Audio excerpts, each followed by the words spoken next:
Hello everyone, welcome back to our channel. আমি সুজাতা অনেক অনেক ভালোবাসা নিয়ে আজকে ব্লগটা শুরু করলাম।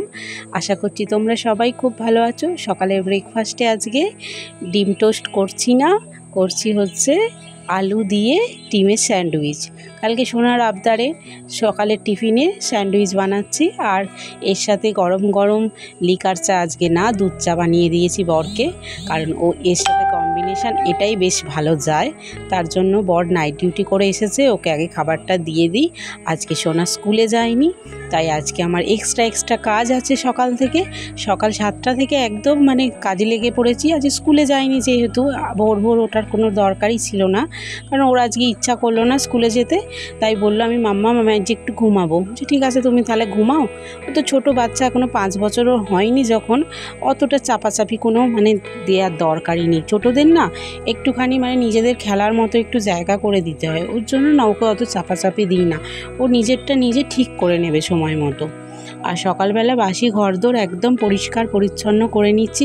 আর আজকে যা প্রচণ্ড ভ্যাপসা গরম, না এত গরম, সকালে আজকে রোদের দেখা পাওয়া গেছে, কখন আবার বৃষ্টি নেমে আসছে কোনো ঠিক ঠিকানা নেই। আজকে ঠিক করেছি অনেক জামা কাপড় আছে, আমার বরের অনেক জামা কাপড় জমে আছে।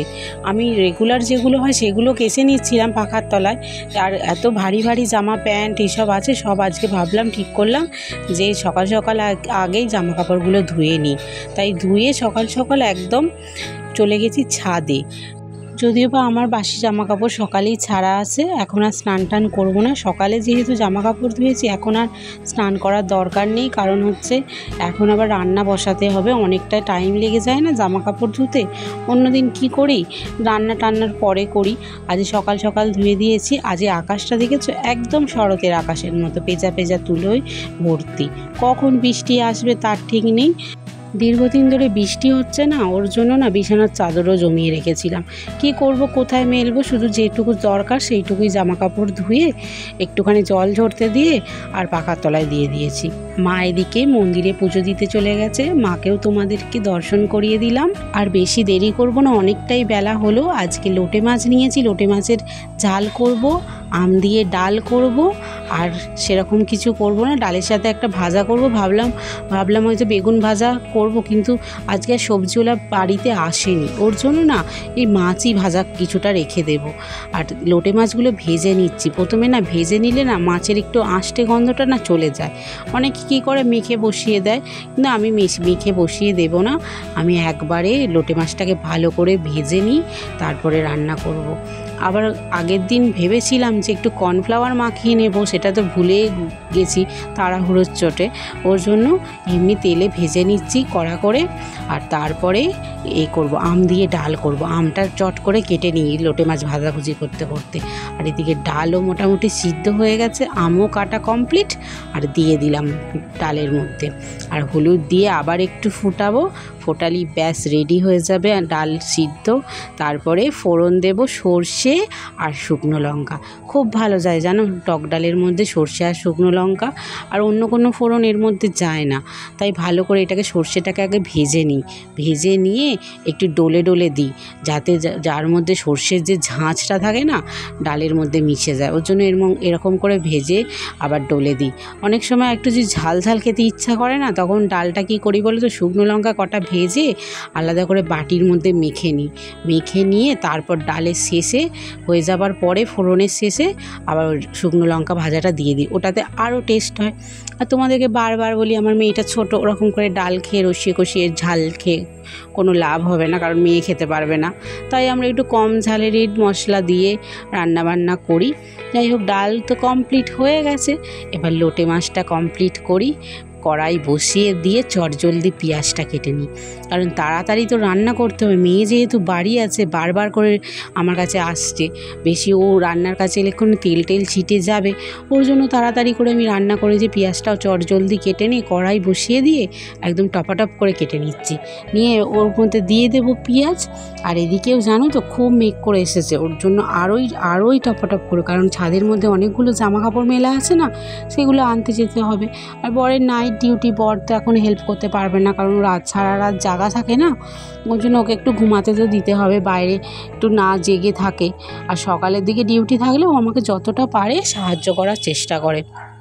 আর এইদিকে টমেটো সব সুন্দর মতো করে গুছিয়ে কেটে নিই, তারপরে আবার অন্যদিকে অন্য রান্না করো। এত গরম আজকে, প্রচণ্ড গরম, ঝমঝমে বৃষ্টি না হলে না, আর এত বৃষ্টি হচ্ছে, গরম যাচ্ছে না কেন কে জানে, কোনো বারে এত বৃষ্টি হয় না সকাল থেকে। আর এবারে যেন আকাশ ভেঙে পড়েছে, একটু কোথাও যাওয়ার জো নেই, কোথাও কোনো ডিসাইড করলে যে এখানে যাব, আর এত বৃষ্টি কোথাও যেতে পারছি না।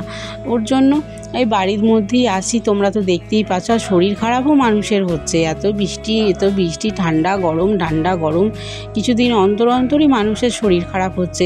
অনেকের বাড়িতে তো জ্বর আসছে। আর ওই জন্য মেয়েটাকেও না আমি একটুখানি স্কুল যে পাঠাচ্ছি, যেদিনকে বৃষ্টি হচ্ছে সেদিনকে পাঠাচ্ছি না, আর গরম যেদিনকে প্রচণ্ড সেদিনকে আমি নিজেই পাঠাচ্ছি না, কারণ ও বাচ্চা তো, ওর এখনও নেওয়ার অতটা ক্ষমতা হয়নি, আর ওর একটুতেই সর্দি লেগে যায় না, ওর জন্য আমি নিজে থেকেই বললাম ঠিক আছে, যাবে না বলছে, থাক তাহলে, ওর এখনও 5 বছর তো হয়নি, অতটা চাপ দেওয়ার দরকার নেই। দেখবে আকাশের কন্ডিশন, সকালে দেখলে না কত সুন্দর রোদ উঠেছে, আর এখন দেখো পুরো একদম মেঘাচ্ছন্ন করে আসে, এক্ষুনি বৃষ্টি নেমে আসবে। আর এদিকে সুন্দর করে মশলাটা কষাই, আর তার মধ্যে আমি এদিকে শিলে বেটে নিয়েছি, কারণ এর মধ্যে আমি ছাদে গেছিলাম, ওই জন্য শিলে বাটাটা মশলাটা দেখাতে পারলাম না। ছাদে গেছিলাম না, জামা কাপড়টা আনতে, এনে রেখে দিয়েছি ঘরের মধ্যে।